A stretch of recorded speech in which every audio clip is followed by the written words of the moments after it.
Bon, donc les symboles, ça va nous permettre de voir différentes choses. Donc voilà ce qui va se passer. Nous allons prendre une image sur le web, une image d'un arbre. On va la nettoyer rapidement dans Photoshop, faire en sorte qu'il n'y ait que l'arbre qui soit visible, pas le sol, pas le ciel derrière. C'est pour ça qu'on va démarrer sur une image d'arbre très simple pour qu'on n'y passe pas trop de temps au nettoyage dans Photoshop. Puis on va importer cette image dans Illustrator et on va la vectoriser. Tout à l'heure, vous avez vu que quand on amène une image Photoshop dans Illustrator, ça nous donne la possibilité de changer la couleur de l'image dans Photoshop et ça se répercute directement dans Illustrator. Eh bien, au moment où vous vectorisez quelque chose, c'est également utile de pouvoir contrôler la vectorisation, non seulement par le panneau vectorisation, mais aussi par l'extérieur, par Photoshop. C'est vraiment là qu'on va être créatif et obtenir exactement le résultat visuel qu'on veut. Donc ça, c'est la première partie. Ensuite, une fois qu'on aura vectorisé l'arbre, on va décomposer la vectorisation. Enfin, il n'y aura même pas besoin parce que dès qu'on va amener l'arbre dans la palette des symboles, la vectorisation se décomposera, c'est-à-dire que ce ne sera plus une vectorisation. Et la palette des symboles va nous permettre de mettre autant de fois qu'on veut sur le plan de travail cette occurrence de l'arbre. Et c'est pas tout, on étudiera les symboles imbriqués, c'est-à-dire que dans parallèlement à ce symbole arbre, j'irai créer d'autres symboles. Ce seront des mots, par exemple. Oui, c'est parce que ça peut être du texte. Et on les utilisera sur l'arbre. On fera du symbole imbriqué.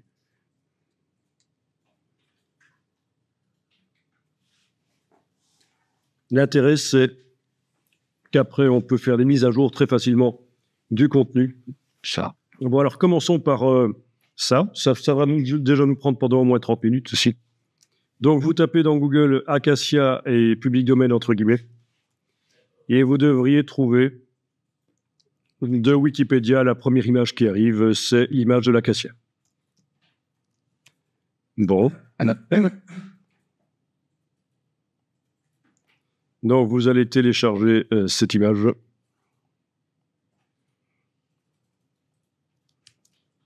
Et vous l'ouvrez dans Photoshop.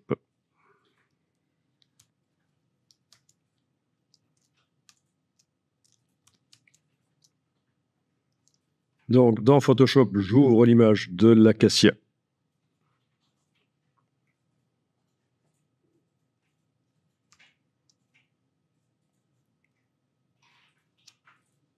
Je vais rapidement me débarrasser du ciel. D'abord, en allant voir dans la palette des couches, mais ça vaut même pas la peine que je le fasse. Mais je le fais quand même. Allez voir dans quelle couche l'arbre se détache le mieux de son fond. C'est dans la couche bleue. Donc, une fois que j'ai vu ça dans la palette des couches, je reclique sur le mot RVB pour réactiver le travail sur l'image. Et je vais me servir de la couche bleue pour me débarrasser du ciel. En faisant un double clic sur le calque. OK. Donc, il a été transformé en calque 0 qui peut contenir de la transparence. Je double-clique à nouveau sur le calque.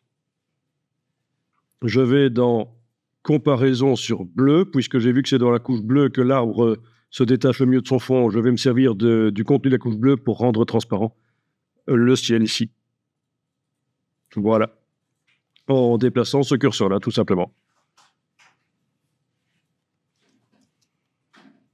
Parfois, il faut enfoncer la touche Alt pour séparer le curseur en deux. On en avait parlé. Mais bon, pas ici. Voilà.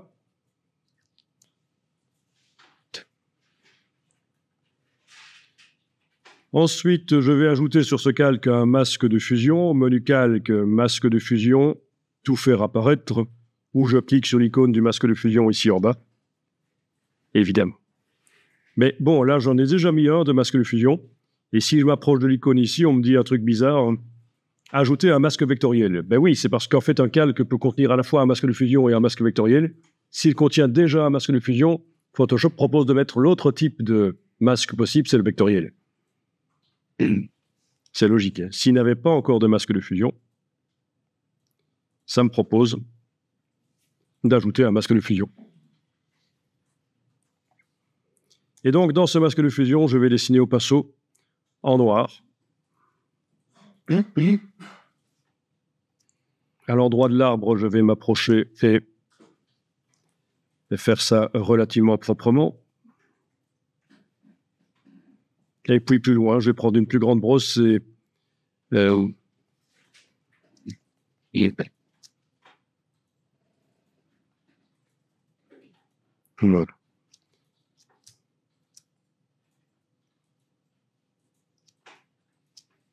voilà, et ça, c'est l'image que je vais vectoriser dans Illustrator.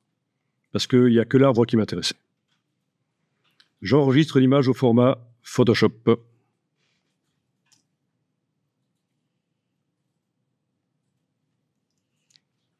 Bon, je la laisse ouverte dans Photoshop, mais en tout cas, elle est sur le disque dur maintenant. Et maintenant, je vais dans Illustrator.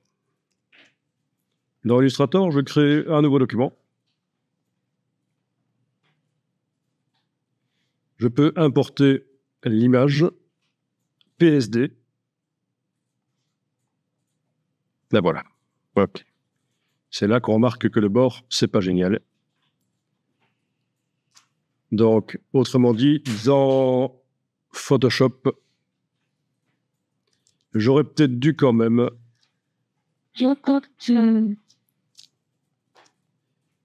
m'approcher, double-cliquer sur la vignette ici, à cet endroit-là, et séparer en deux le curseur quand même pour faire une zone de transition.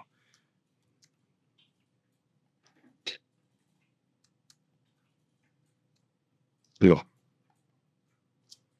OK, fichier enregistré. Je retourne dans Illustrator, ça va se mettre à jour tout seul. Voilà, ce sera un peu plus propre comme ça.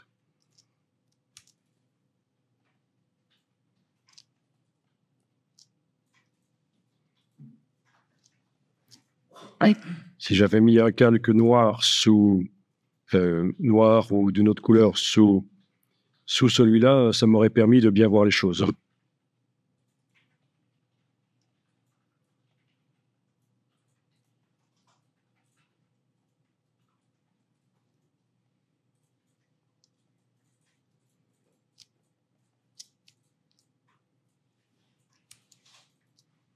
Enfin, bon, peu importe, techniquement, ça va marcher, il n'y a pas de problème. Vous avez donc l'arbre de Photoshop qui est dans Illustrator et importé sous forme de fichier lié, c'est important. On va, en ayant cette image sélectionnée, on va dans Fenêtre, Vectorisation de l'image et on va cocher la case Aperçu. Ah tiens, ça me dit que la vectorisation risque d'être lente sur cette image. Attendez un peu. Cette image fait combien? 3600 sur 2400. En effet, c'est un peu gros pour Illustrator pour la vectorisation. Il vaut mieux être aux alentours maximum de 1000 sur 1000. Alors voilà ce que je vais faire dans Photoshop.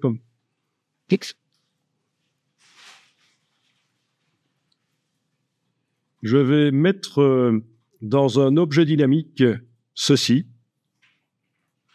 Clic droit, convertir en objet dynamique. Ça veut dire que tous les pixels originaux du calque restent dans l'objet dynamique. Et ce qu'on voit ici est très intéressant, vous allez vous en rendre compte un peu plus loin.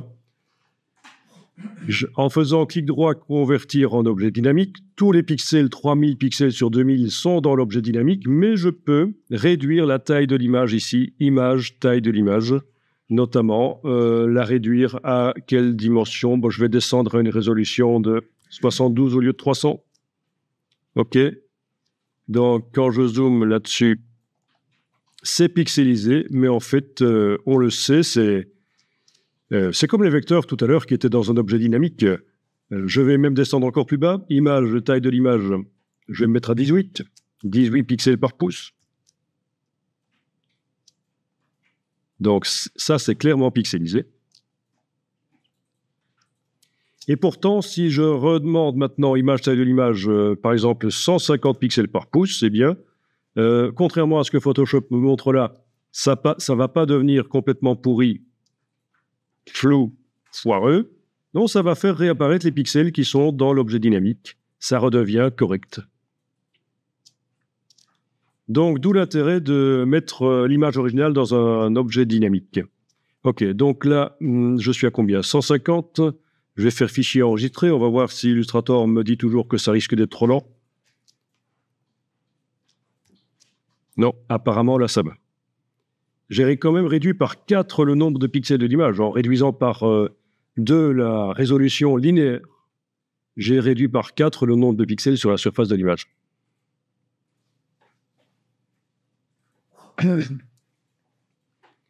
Bien. Oui. Je vais demander une vectorisation en couleur à la place de noir et blanc. Il me fait une vectorisation en 30 couleurs, c'est beaucoup trop. Bon, je peux même cliquer sur arrêter et demander une vectorisation, par exemple, en 6 couleurs. Nous sommes libres. Voilà, ça calcule, ça prend un peu trop de temps, mais bon, voilà, ça marche quand même. Donc, il m'a fait 6 couleurs, y compris le blanc. Donc, ça veut dire que pour l'arbre, j'ai 5 nuances, en fait, qui créent l'arbre. 5 nuances. Ça, c'est pas mal. Pardon. Ça, c'est pas mal. Bien, je vais enregistrer dans le dossier d'aujourd'hui cette composition Illustrator. Je vais appeler ça « Travail sur les arbres ».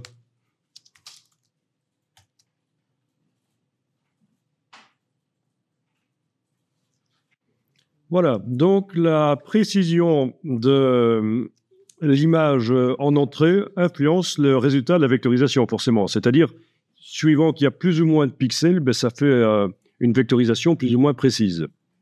Alors, vous vous souvenez que précédemment, nous sommes allés dans les préférences, gestion des fichiers, et concernant la mise à jour des liens qui changent sur les disques durs, on a dit que la mise à jour doit être automatique. Comme ça, on ne voit plus le message qui apparaît de Illustrator qui dit qu'un lien a été modifié sur le disque dur. C'est donc dans les préférences, gestion des fichiers, on a mis ici automatiquement, c'est un petit rappel. Alors, je peux faire des petites recherches ici. Qu'est-ce qui se passe si dans Photoshop, je vais réduire la résolution? Image, taille de l'image, je vais passer à une résolution de 72. OK. J'enregistre. Je vais voir dans Illustrator ce que ça donne. J'attends un peu. Ça va changer. Oui, là, voilà, ça change. J'ai une version plus simple de mon arbre. Je peux encore réduire ça. Image, taille de l'image. Je vais mettre 18, soyons fous. Fichier enregistré. Dans Illustrator, j'attends un peu, mais voilà à quoi ressemble mon arbre. Ça commence à se styliser vachement. Je reviens dans Photoshop, je vais monter à 36. Donc, très intéressant ceci. Vous avez mis la totalité des pixels dans Photoshop dans un objet dynamique. Vous pouvez monter, diminuer le nombre de pixels de l'image, chaque fois faire enregistrer, CTRL-S, allez voir dans Illustrator ce que ça donne. Et à un certain moment, vous aurez une stylisation de votre arbre qui sera peut-être intéressante. Au niveau du nombre de couleurs, c'est toujours 6 couleurs. On n'a rien changé à la palette de vectorisation, on influence ce résultat par Photoshop.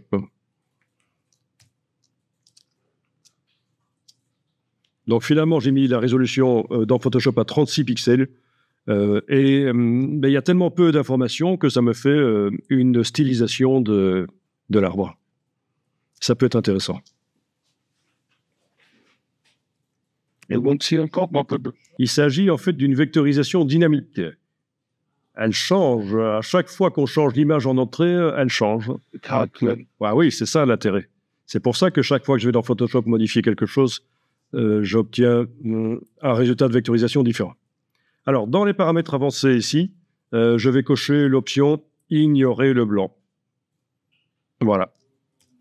Dans les paramètres avancés de la vectorisation, donc cette fois-ci, c'est plus par Photoshop que j'influence ce résultat, c'est par le panneau vectorisation. Ben, je coche « Ignorer le blanc », comme ça, le fond blanc de Photoshop n'existe plus. Le fond blanc de Photoshop, au fait, qui n'est pas là, en fait. Hein. Ce qui se passe, c'est que Illustrator considère que la transparence de Photoshop, c'est du blanc.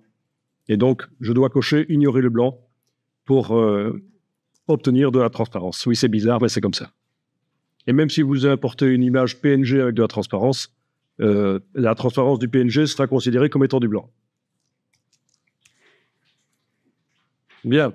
Dans Photoshop, je peux mettre un calque de réglage par-dessus nouveau calque de réglage de type courbe et contraster l'arbre ou augmenter sa luminosité en mettant simplement un point et en augmentant. Donc c'est dans Photoshop, je modifie l'image, j'ai mis un calque de réglage de type courbe, j'ai augmenté la luminosité, je fais fichier enregistré et quand je reviens dans Illustrator, voilà, la mise à jour se fait. Donc vraiment, on contrôle l'image par deux endroits parce que le panneau vectorisation, c'est pas mal, mais c'est un peu limité. Donc, c'est pas plus mal d'avoir aussi Photoshop qui est là pour nous aider. Alors, vous avez les réglages concernant les tracés. Est-ce que la fidélité du tracé est faible ou élevée? Donc, élevé, mais ça me fait plein de petits détails qui me recréent mon feuillage, compte tenu du fait que c'est une image avec très peu de pixels. On est d'accord, hein? Faible, ça fait quelque chose de beaucoup plus approximatif, qui peut être sympa. Enfin, vous voyez ce que vous voulez mettre. Moi, ici, je vais mettre élevé. Les angles, est-ce que vous voulez beaucoup d'angles ou pas? Mais moins d'angles, ça va faire beaucoup de courbes, c'est logique. Plus d'angles, ça va faire beaucoup d'angles. Donc, c'est vous qui réglez comme vous voulez. Le bruit, c'est du flou, en fait. Si je réduis le bruit, c'est vraiment toute la netteté de l'image originale qui est prise en compte. Donc, le bruit, je vais peut-être le baisser ici, parce que je trouve que c'est pas plus mal. Si on met à fond, ah bah tiens, il y a du blanc qui apparaît, quelle misère. C'est du flou, en fait. Hein. C'est comme si on floutait l'image à l'entrée dans Illustrator. Bon, mais le bruit, à 1 dans mon cas, c'est pas mal. Maintenant, vous choisissez ce que vous voulez comme résultat, en fait. Hein. C'est vous qui voyez.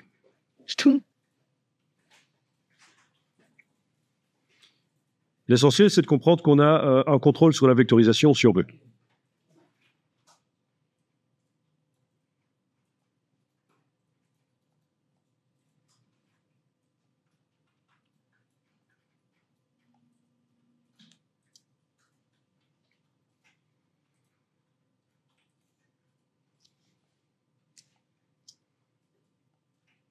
Alors, j'enregistre l'image en changeant le nom.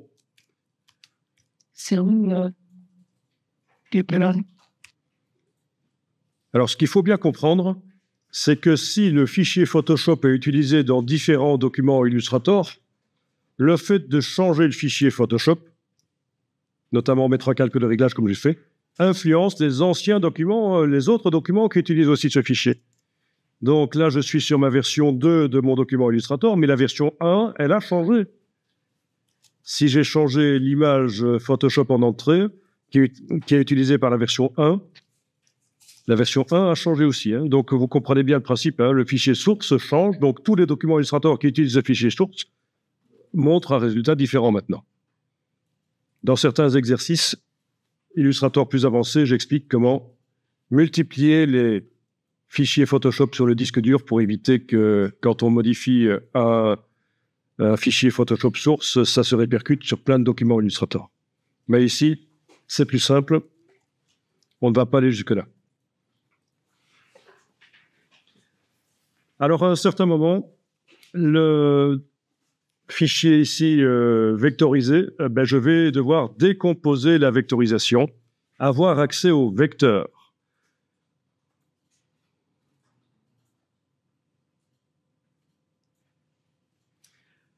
Alors, petit piège ici. Je suis en train de regarder mon panneau vectorisation pendant que je suis en train de travailler sur cette image. On m'indique qu'il y a 30 couleurs. Mais en fait, non. C'est pas là qu'il faut regarder, c'est ici. Ça, c'est le nombre de couleurs qu'il y a dans l'image réellement. On dirait qu'il y a 4 couleurs finalement. Tiens, si j'en choisissais 6 ici, il devrait me recalculer la chose.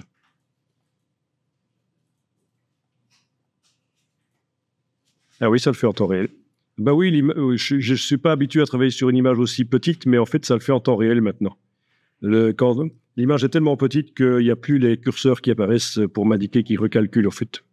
Voilà, donc 7 couleurs.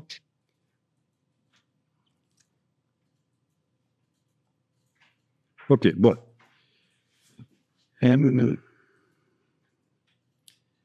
Donc, à un certain moment, je vais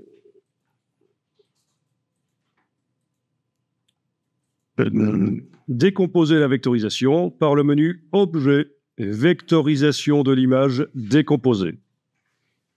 Et donc, en général, ce qu'on me dit, c'est oui, il y a décomposé dans le menu plus haut. On ne pourrait pas utiliser ça à la place? Mais non, je ne vous conseille pas. S'il y a le mot décomposé à la rubrique vectorisation de l'image, c'est que ça décompose mieux, là. On l'avait déjà expérimenté, d'ailleurs. C'était pour la... C'était pourquoi? Pour la peinture dynamique, je pense. Voilà. Décomposé, et les vecteurs apparaissent. Et donc, ce n'est plus une vectorisation. Voilà. On a des vecteurs. Là, il n'y a plus de lien avec Photoshop parce que ce n'est plus une image. Donc, c'est quand on est sûr qu'on a été jusqu'au bout du processus de la vectorisation. J'enregistre l'image, le fichier Illustrator sous un autre nom. Oui. Voilà, donc il n'y a plus d'image Photoshop là-dedans. Bon, eh bien, au départ de cet arbre-là, on va faire des recherches de couleurs. Donc, panneau vectorisation, j'en ai plus besoin. Ce qu'il me faut, c'est le panneau nuancier. Je vais sélectionner le groupe, en fait, voilà, le groupe, puisque le résultat de la décomposition de la vectorisation, c'est un groupe dans la palette des calques.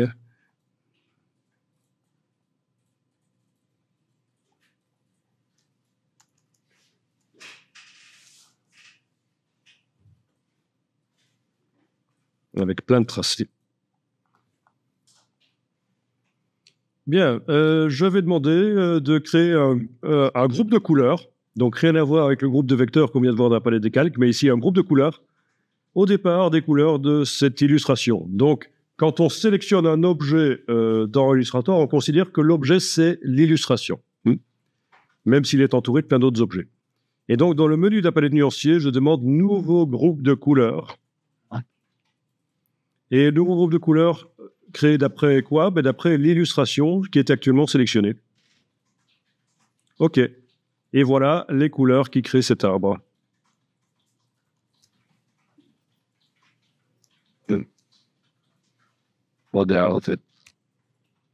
Bien.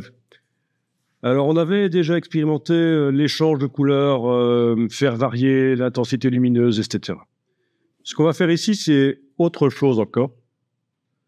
On va demander à Illustrator de nous montrer des palettes préétablies par Adobe, des palettes avec des couleurs.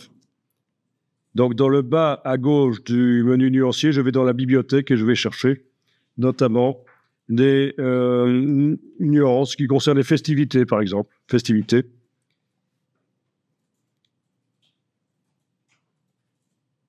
Voilà. Je vais pouvoir cliquer sur certains groupes, de préférence ceux qui contiennent au moins 5 couleurs, parce que sinon, si je les applique à mon arbre, il y a des pertes de nuances qui vont survenir. J'ai quand même 5 couleurs dans mon arbre. Hein. Donc, si je commence à appliquer des groupes à 3 couleurs, ça peut être bien, mais bon. Je peux passer en revue les différentes bibliothèques de couleurs. À un certain moment, je tombe sur autre chose comme bibliothèque. Hein. OK. Voilà. Impressionnisme. Je vais plutôt prendre ça, Moyen-Âge, celle-là, etc. Pop art.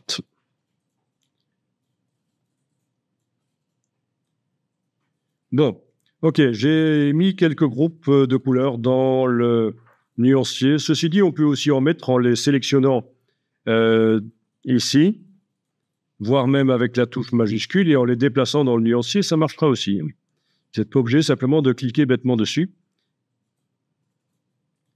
Voilà, là j'en ai ajouté 3 d'un coup. Celle que j'avais activée dans la palette ici des métaux. Allez. Je sais, c'est bien. La bossine. But the thing of how it seems that can stuck. Bon, ben en ayant mon illustration sélectionnée, donc chez toi, tu avais un petit problème, c'est que les vecteurs... Avec je sais pas. Alors, Voyons un peu si tu n'as pas le même problème qu'il avait, c'est-à-dire que dans le menu affichage, est-ce qu'on te propose d'afficher le contour de sélection? Menu affichage, est-ce qu'on te propose d'afficher le contour de sélection? escape, On te propose masquer le contour de sélection. On te propose quoi? De masquer. Donc le problème chez toi ne vient pas de là. Est-ce que quand tu cliques avec la flèche noire sur l'arbre, est-ce que tu vois les vecteurs? non, il y a le cap de... Donc ton problème, c'est que le fichier lié a disparu. En fait, l'image source sur le disque dur a disparu. Et donc, autre problème. Donc, il y avait deux problèmes chez vous. Le contour de sélection qui était masqué chez... au fond. Et autre problème ici, l'image qui a disparu du disque dur. Alors, donc en ayant l'illustration ici sélectionnée, je vais dans le menu édition, modifier les couleurs, redéfinir les couleurs de l'illustration. Bon, ça, on connaît. Possibilité d'inverser les couleurs d'un objet à l'autre, possibilité de faire modifier la luminosité et la saturation. Ce qu'on n'a pas encore vu, c'est appliquer sur un objet les couleurs qui viennent d'une autre illustration.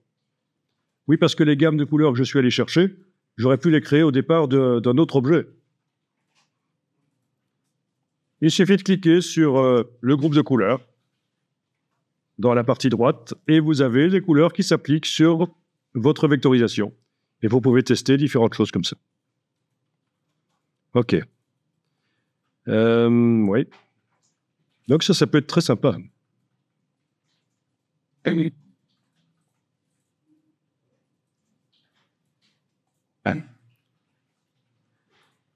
En plus de ça, évidemment, vous pouvez inverser les couleurs d'un objet à l'autre.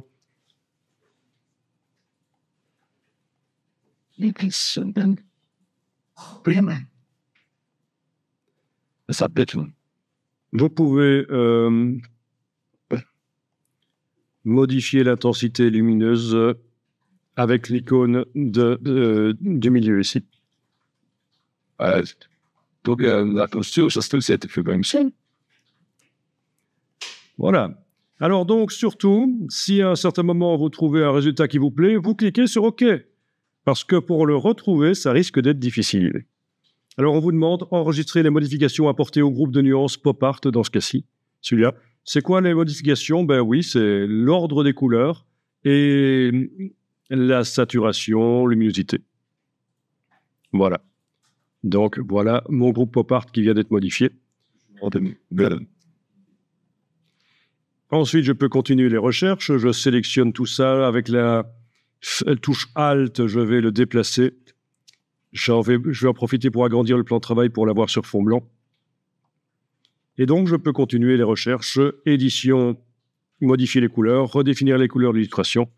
Et à nouveau, inverser les couleurs.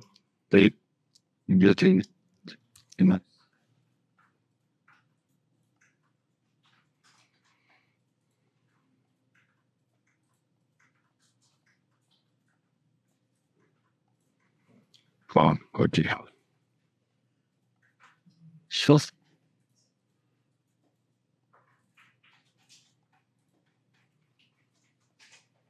Ouais. Etc., etc. Bien. Alors, je vais prendre la flèche blanche plus, aller sélectionner une forme ici, et avec la pipette, aller prélever la couleur d'un côté, en ce qui concerne le fond.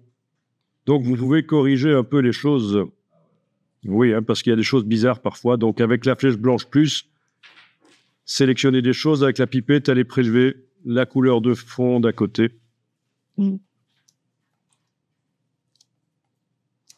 Voilà. Voilà. Ça, it's... Je vais faire en bas de la scène.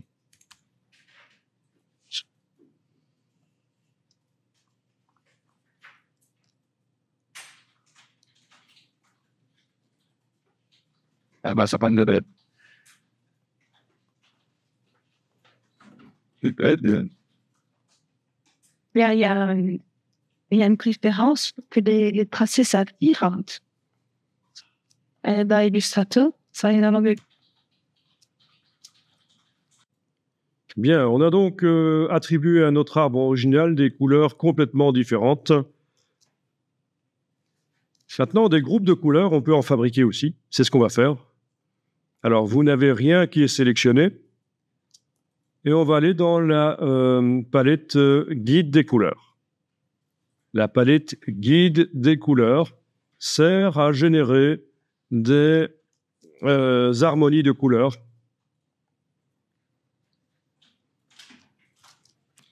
Donc, dans la palette guide de couleurs, je choisis une couleur de départ, dans le nuancier, par exemple.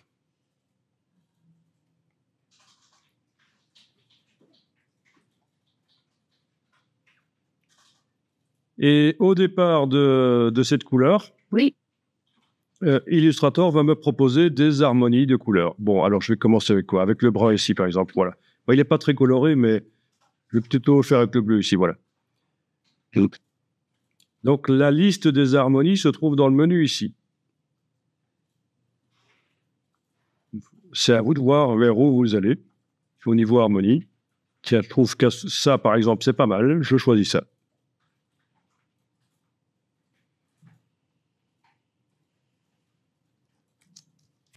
À partir d'un certain moment, je peux décider, tiens, la couleur de base de l'harmonie, ça va plus être le bleu, ça va être le rouge ici.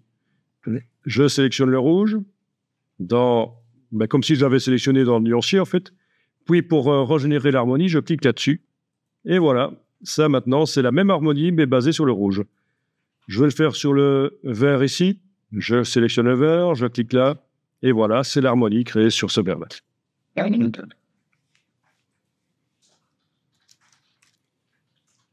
Bien, en dessous, vous avez des variantes.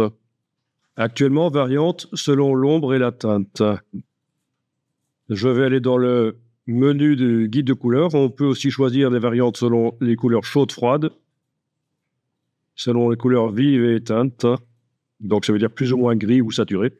Bon, je vais faire selon chaude, froide. C'est pas mal. Dans les options du guide de couleurs, vous avez le choix du nombre de colonnes. Actuellement, je suis en 4 étapes. Ça veut dire que, en fait, la colonne centrale ici reprend les couleurs de mon harmonie. Exactement. Et ici, dans la colonne centrale, ce sont exactement les mêmes couleurs que dans mon harmonie de couleurs ici. Et de chaque côté, j'ai 4 étapes. Bon, si je fais 3, il n'y en aura plus que 3. On ne peut pas aller en dessous de 3. Par contre, on peut augmenter si on veut. C'est où les options? On n'est pas final. Bon, je vais mettre 4 comme c'était. Ah oui, et ça, c'est le degré de variation. Si je mets moins, ça varie quasiment pas. Hein. On peut même dire pas du tout. Voilà. À quel point on fait varier les couleurs par rapport aux couleurs qui sont au centre, à quel point celles de gauche et de droite varient. Donc, si vous êtes un peu coincé au niveau des couleurs, voilà, ça peut être une solution de travailler comme ça. Bonsoir. À partir de là, je vais éventuellement choisir certaines couleurs dans ma gamme ici, avec la touche, pas majuscule, mais la touche contrôle. Oui, majuscule, je pourrais aussi. Hein. Majuscule, ça me permet d'activer plusieurs couleurs d'un coup. Hein. Mais non, je vais utiliser la touche contrôle ici et aller sélectionner différentes couleurs qui m'intéressent.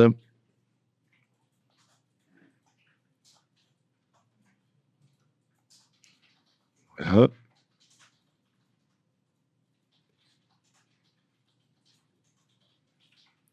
Et puis, je vais dire d'enregistrer les couleurs comme nuances. Dans le menu, enregistrer les couleurs comme nuances. Tiens, modifier les couleurs, ça fait quoi? Ah oui, je m'en doutais, ça fait ça. Dans l'option modifier les couleurs, ça m'amène vers l'éditeur de couleurs avec la roue qu'on avait vu l'autre jour, en fait. Ok, c'est bien. Avec mes petites bêtises, j'ai perdu mes couleurs. Ok, on va dire que c'est ces couleurs-là qui m'intéressent. Donc, menu de la palette guide de couleurs, enregistrer les couleurs comme nuances. Et voilà, elles sont là, dans le nuancier, sous forme de groupe.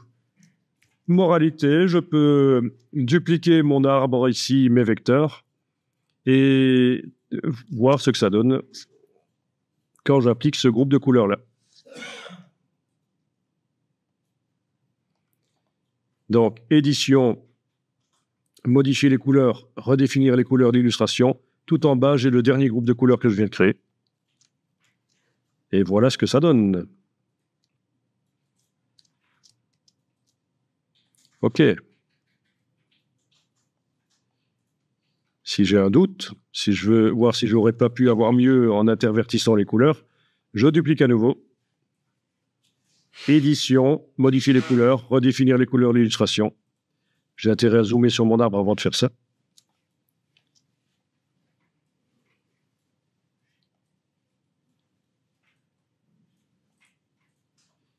Et là, je peux tester, intervertir les différentes couleurs de manière aléatoire.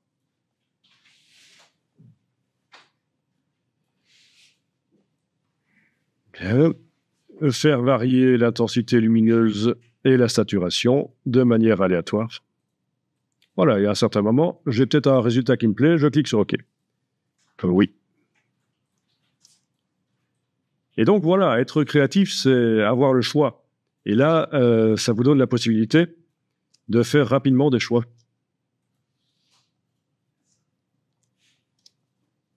Vous avez plein de possibilités de comparer rapidement. Plutôt que d'essayer d'imaginer quel serait le meilleur résultat, il suffit de comparer les résultats obtenus et de choisir quel est celui qui convient le mieux pour le travail à réaliser. Pour des recherches de couleurs pour les icônes, ça pourrait vous servir.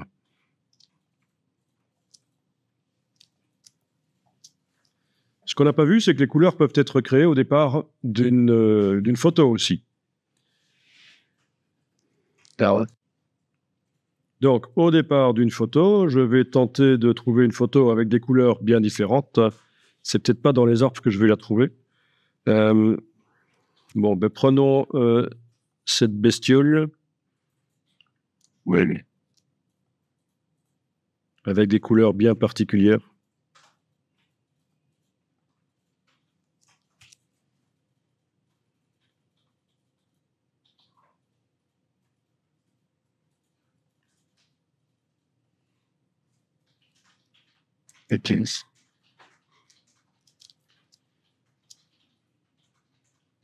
Je vais importer la photo.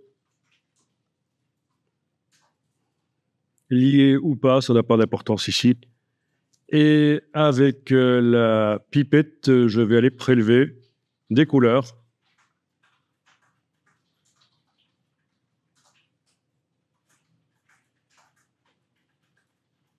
Et les ajouter au nuancier. En cliquant sur le bloc de feuilles dans la palette nuancier, par exemple. Donc ça, c'est créer des nuances d'après une photo, en fait. OK, donc c'est pas mal, ça. Les nuances que j'ai créées là, je vais les activer avec clic majuscule clic et demander de faire un nouveau groupe de couleurs. Selon les nuances sélectionnées, je vais appeler ça peacock. Le voilà, il est en bas. Les couleurs du pan. Et je peux tester, tiens, sur mon arbre, qu'est-ce que ça donnerait ces couleurs-là. Je fais ça sur une copie à chaque fois pour ne pas perdre l'autre.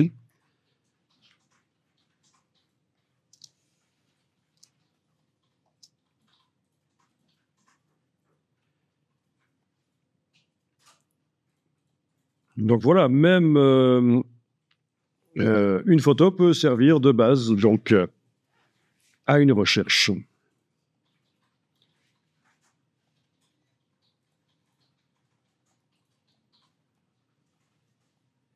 Alors typiquement, si vous faites un site web pour un boucher, par exemple, vous pourriez prendre des couleurs typiques de la boucherie. Pourquoi pas? C'est juste un exemple.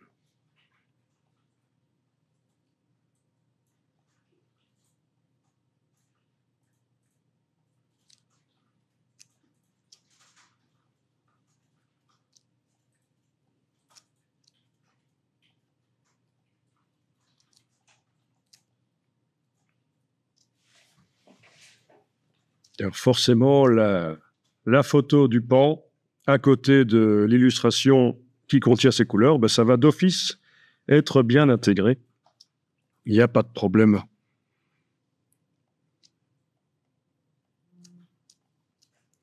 On voit qu'il y a de l'harmonie, il n'y a pas de problème, les couleurs sont tout à fait bien intégrées les unes aux autres, c'est logique. Hein. Enfin,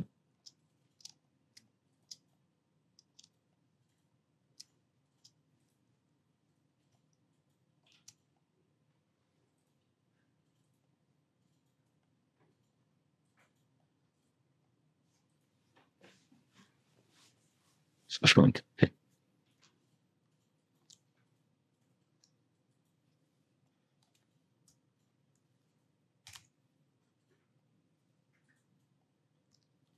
C'est grave. Ok, donc je décide quel est l'arbre que je vais finalement utiliser pour la suite de mon boulot. Je vais prendre celui-là, mais peu importe lequel vous prenez, et on va le déplacer dans la palette des symboles. Alors, logiquement, il faudrait le mettre à dimension, la dimension à laquelle je vais l'utiliser. Donc, si votre arbre est trop grand sur l'illustration, vous pouvez le réduire. Il n'y a pas de contenu, il n'y a pas de couleur de contour, donc il n'y a pas de problème. Ici, il n'y a pas de problème pour le réduire. Il ne change pas d'aspect si on le réduit. Indépendamment, donc, même si mise à échelle des contours et des effets n'est pas coché, vu qu'il n'y a pas de contour, ben, on peut le réduire, il ne change pas d'aspect. Alors, je déplace l'illustration ici vers la palette des symboles et on me demande de lui donner un nom. Bon, ben, je peux l'appeler Acacia si je veux. Type séquence vidéographique, peu importe si vous restez dans Illustrator. D'ailleurs, c'est indiqué ici, sont des balises pour l'importation Flash. Il n'existe aucune différence entre ces deux symboles dans Illustrator. Donc, vous faites graphique ou séquence vidéo, peu importe. Le point de référence ici, ben, ça veut dire que c'est le centre de l'objet qui sera le point de référence. Les repères pour la mise à échelle en 9 tranches, on va le faire plus tard. C'est intéressant. Très intéressant. Vous voyez, vous avez un truc un peu similaire dans le CSS3, c'est les cadres CSS3. Donc, ce qu'on va voir ici ressemble assez au cadre CSS3, c'est-à-dire que quand on a un cadre, on peut faire en sorte que les quatre coins ne se modifient pas, mais les barres qui relient le cadre s'allongent. C'est un peu le même principe ici. Aligné sur la grille en pixels, bon, ben dans le cas de cet illustre, ça ne sert pas à grand-chose, mais quand vous ferez des symboles rectangulaires pour une interface web, c'est sûr que aligné sur la grille en pixels, ce serait intéressant. Bon, je vais le cocher alors ici, hein, parce que c'est pour prendre la bonne habitude de le cocher. De toute façon, je pense que quand on est dans un document web d'office, vu que c'était coché à la création du document, qu'il fallait que ça s'aligne sur la grille pixel, qu'on coche ou pas ici, ça va de toute façon s'aligner sur la grille pixel. OK. Et voilà le symbole qui est là.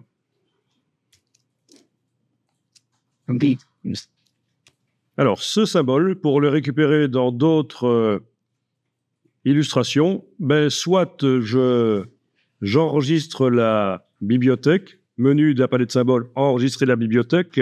Ensuite, dans un autre document, je devrais aller dans ouvrir la bibliothèque de symboles et descendre jusqu'à la ligne utilisateur.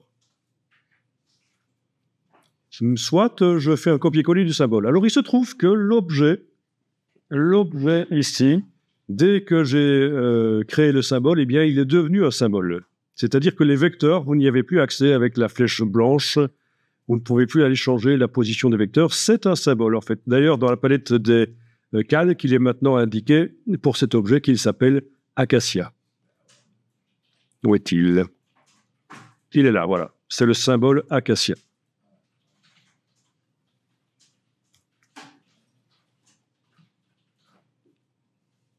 Alors, le principe, c'est qu'on peut rompre le lien au symbole. On peut dire que ceci n'est plus un symbole et que ça redevient un vecteur. En faisant un clic droit, rompre le lien au symbole. Et voilà. Ce n'est plus un symbole. D'ailleurs, maintenant, le mot acacia s'est transformé en un groupe qui porte le nom acacia. Et dedans, j'ai plein de vecteurs accessibles. En faisant un clic droit, rompre le lien au symbole. OK. Je vais supprimer finalement ça. Et je vais le déplacer, le symbole, sur le plan de travail. Voilà. C'est un symbole. Donc, si je fais clic droit, rompre le lien au symbole, je vais récupérer les vecteurs. Mais sauf que là, ça ne marche pas. Oui, parfois, ça ne marche pas et parfois, il faut y aller par le menu de la palette symboles pour trouver rompre le lien au symbole. Oui, c'est bizarre. Hein. En tout cas, voilà. Ici, finalement, il me faut un symbole sur le plan de travail. Il ne faut pas que ce soit des vecteurs. Et je vais pouvoir transférer ce symbole par copier-coller dans un autre document. Et normalement, dans la palette symboles de l'autre document, le symbole sera transféré. Donc, c'est l'autre manière de transférer des symboles. Plutôt que d'enregistrer la bibliothèque et puis de l'ouvrir dans l'autre document, si j'ai qu'un symbole à transférer, je fais un copier-coller de ce symbole vers un autre document. Donc, voilà, j'y vais, copier, puis nouveau document. Puis, je vais coller, édition, coller. Et ça n'a pas marché. Je vais devoir le ramener dans la palette des symboles. Tiens, il n'a pas voulu le faire. OK. Bon, c'est pas grave. C'est quand même un symbole qu'il a amené. Oui, c'est le symbole acacia. Bon, bah, je vais le déplacer dans la palette des symboles.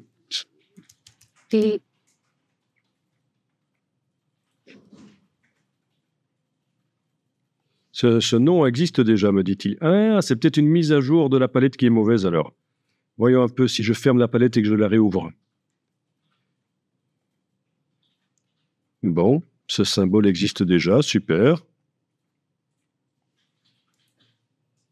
Eh ben non, il n'existe pas. On ne le voit pas. Je ne le vois pas dans la palette. Pourquoi me dit-il qu'il existe déjà ?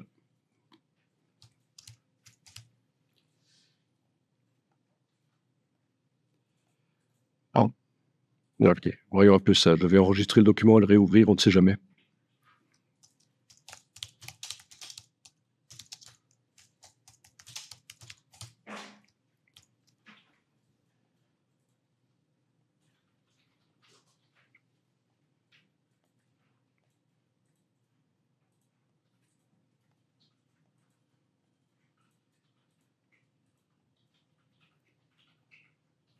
Ben oui, voilà, j'ai fermé le document, je l'ai réouvert et la palette des symboles s'est mise à jour. Le symbole était bien dedans, il était dedans mais on ne le voyait pas. Petit bug là. On peut le dire, il y a un petit bug de rafraîchissement de la palette symboles. Quand on copie-colle un symbole d'un document à l'autre, techniquement ça marche, il arrive dans la palette mais on ne le voit pas. Donc j'ai dû fermer le document et le réouvrir. Et là, vous devriez voir le symbole acacia qui a été transféré dans ce document-ci. Le nouveau. D'abord, on dit qu'il ne soit plus... Donc, tout à fait, les symboles qui sont là, si vous les déplacez sur le plan de travail et vous faites clic droit, rompre le lien au symbole, vous avez accès aux vecteurs. Et vous pouvez notamment changer leur couleur, leur forme, etc.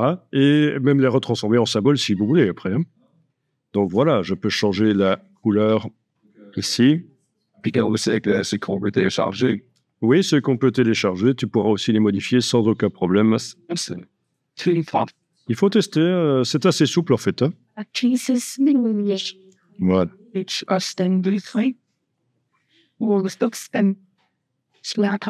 Voilà, donc une variante du symbole qui était là, rapidement faite.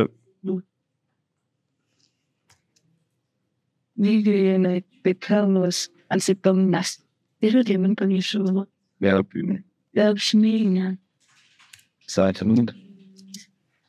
Bon, je supprime le symbole du plan de travail et ce symbole acacia, je vais l'amener avec un outil. C'est vrai que je pourrais déplacer plusieurs fois le symbole ou le dupliquer, mais avec la touche Alt et me créer ma petite forêt d'acacia.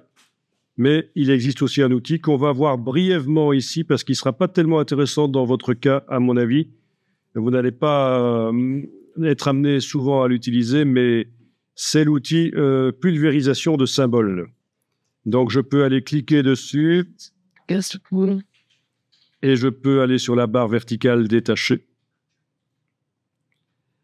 Et avec cet outil pulvérisation de symboles, je pulvérise le symbole qui est sélectionné donc dans la palette. Alors, si je trouve que c'est trop serré, j'annule et je vais double-cliquer sur l'outil pulvérisation de symboles pour aller diminuer l'intensité. Je passe de 8 à 2, par exemple. Et là, ça va moins vite pour les amener. Et en fait, ils arrivent dans ce qu'on appelle un jeu de symboles, c'est-à-dire un objet qui contient plein de symboles. Donc ça veut dire que si je veux les bouger les uns par rapport aux autres, par la méthode habituelle d'aller avec la flèche noire les bouger, ça ne marche pas. Hein. Ils sont dans un système de jeu de symboles. Et donc c'est pour ça qu'il existe les autres outils qui vous permettent... d'abord, il faut que je vous dise qu'avec la touche Alt, avec l'outil pulvérisateur, quand vous cliquez, ça enlève le symbole, là où vous cliquez. Il faut que je vous dise que quand vous double-cliquez sur l'outil, le diamètre ici influence la zone d'action. Si je mets 600 pixels au lieu de 200, j'ai un outil beaucoup plus grand. Avec la touche Alt, j'en dézingue beaucoup plus d'un coup. Hein. Et en fait, c'est quand on clique proche du centre, les réticules centrales du symbole. On avait dit que là, le point de référence était au centre. Ok, donc là, je n'enfonce pas la touche Alt, je suis en train d'amener de nouveaux symboles. Logiquement, pour une forêt, on démarre du haut et on va vers le bas. Comme ça, les arbres s'empilent. Hein. Si la forêt est vue en plongée, évidemment. Alors, vous avez les autres outils, outils de déplacement de symboles, pour déplacer les symboles, comme son nom l'indique. Outils de regroupement de symboles. On les rassemble. Ou alors, avec la touche Alt, ça les éloigne. Ah oui, il faudrait peut-être que j'aille remettre l'intensité de l'outil à 8, parce que là, ça va vraiment pas vite. Donc, j'étais passé de 8 à 2, mais là, en double-cliquant sur l'outil, dans les options, je vais mettre l'intensité à 8, parce que franchement, ça commence à être un peu trop lent. Ok, là, c'est un peu plus rapide. Je peux même aller jusqu'à 10 d'intensité.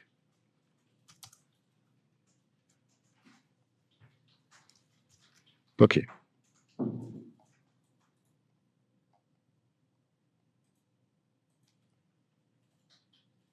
Voilà, éloigné. Oui, si on garde le bouton à la souris enfoncé, ça accélère à un certain moment. Avec la touche Alt, donc le troisième outil, pour éloigner les symboles. Sans la touche Alt, c'est pour les rapprocher.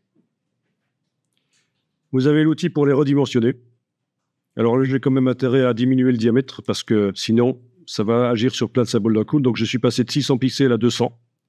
Et voilà, ça c'est pour augmenter. Donc, avec la touche Alt, c'est pour diminuer. Donc, logiquement, ceux de l'arrière doivent être plus petits. Si j'essaie de faire un truc un peu réaliste. Et ceux de l'avant, sans la touche Alt, je les fais plus grands.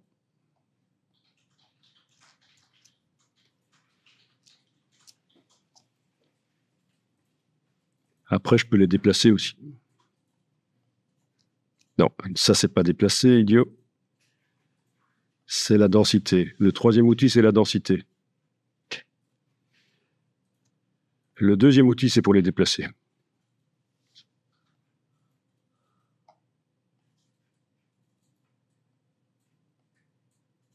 Le fait d'en déplacer un déplace les autres aussi, parce qu'il y a une gestion de la densité des symboles qui est réglée dans les préférences des outils.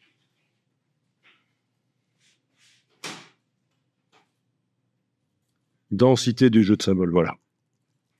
C'est pour ça que quand je déplace un symbole, on a l'impression que les autres bougent. C'est le cas, il y en a qui bougent.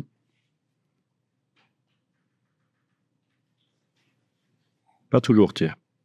Il suffit que je le dise pour que ça marche plus. Ok.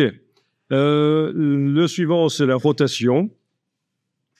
Pas très intéressant dans le cas d'arbre.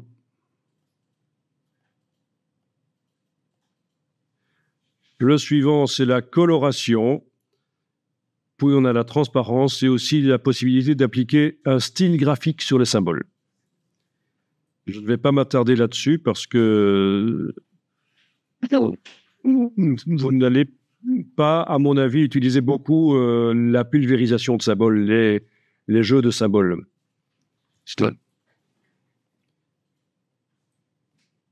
Vous allez plutôt utiliser les symboles amenés manuellement de la palette symboles et positionnés les uns par rapport aux autres par la méthode habituelle. Je voulais juste parler rapidement de la manière dont ça fonctionne ici, les symboles avec le spray de pulvérisation. Sait-on jamais?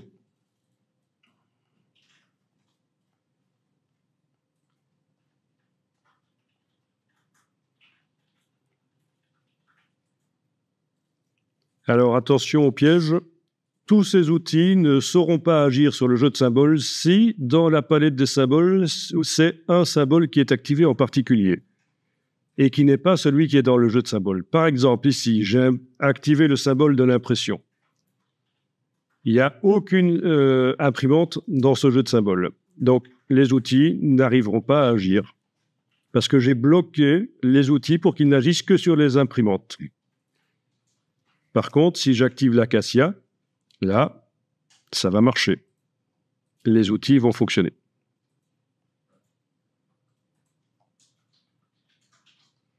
Ou alors, si je n'en active aucun, ça va agir sur n'importe quel symbole qui se trouverait dans le jeu de symboles. Bon. Alors, je vais enregistrer ça sous le nom jeu de symboles et on va passer à une autre manière d'utiliser les symboles. On va parler des symboles imbriqués. Et là, ce sera intéressant pour vous. Jeu de symboles, voilà.